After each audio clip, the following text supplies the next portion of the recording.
जान पहचान का हो। कोई जरूरी नहीं है कि वो तुम्हारे कुटुंब और तुम्हारे खानदान का हो, कोई जरूरी नहीं है कि तुम्हारी बिरादरी का हो, ये भी कोई जरूरी नहीं है कि वो तुम्हारे मजहब और धर्म से ताल्लुक रखता हो सकता है वो कोई सिंह हो, वो कोई शर्मा हो, वो कोई झा हो, लेकिन याद रखो अगर वो भूखे पेट सोता है और तुम पेट भर के सोते हो तो तुम सब कुछ हो सकते हो, लेकिन तुम ईमान वाले नहीं हो सकते। ला युमिन, ये कैसा ईमान है कि ईमान वाला अपना पेट भर के और आराम से सो जाए और उसके पड़ोस में आग लगी हुई है और उसे इसकी कोई फिक्र ना हो।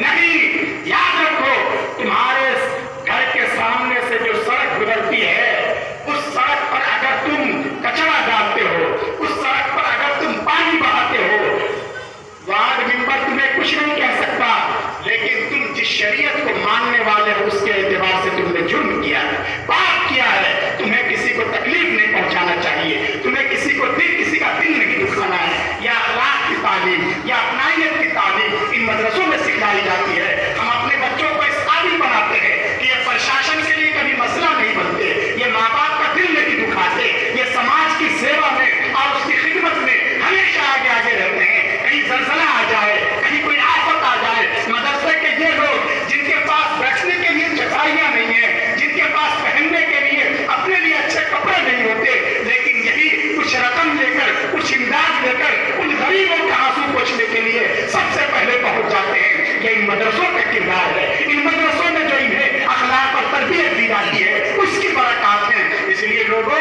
इन मदरसों को मोहब्बत और कद्र की निगाह से देखो। ये हमारे मुल्क के लिए बहुत बड़ी नेमत है।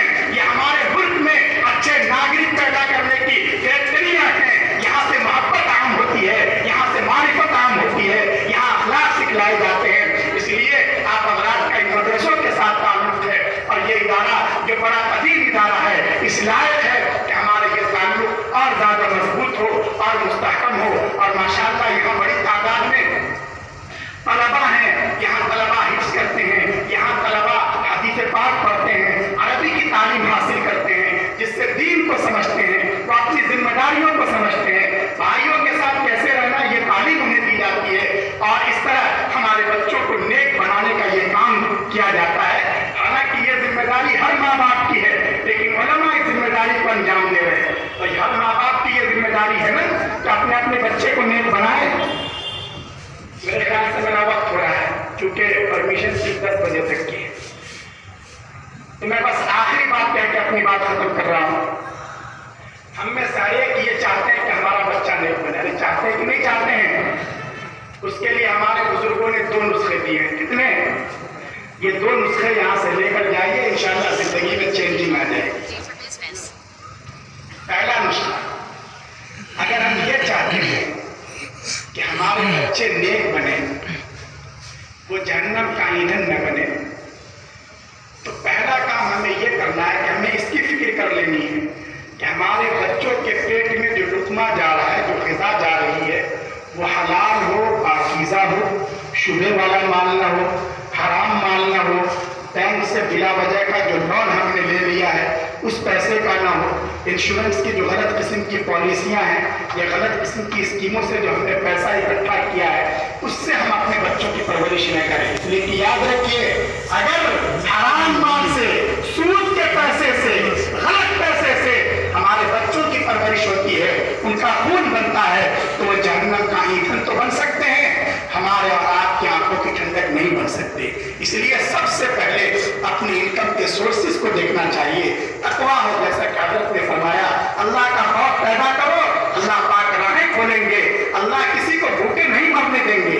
अल्लाह ने जिम्मेदारी ले रखी है, हम अगर राइट वे पे चलेंगे, हलाल तरीके को अपनाएंगे, अल्लाह हलाल तरीके से हमें रोजी अता करेंगे।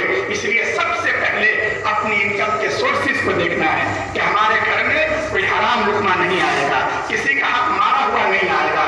हमने आज तक, जब हमारे दादा जान का इंतकाल हुआ था, तो उस जितनी प्रॉपर्टी थी, जितनी जायदाद थी, हमारे अब्बा ने, हमारे चचा ने उसको आपस में तकसीम कर लिया।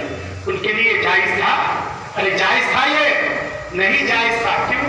इसलिए कि हमारी एक फूफी भी तो थी, उनको आज तक नहीं दिया गया, और उनके हिस्से का हराम माल जो उस जायदाद और प्रॉपर्टी में लगा हुआ है, आज तक वो माल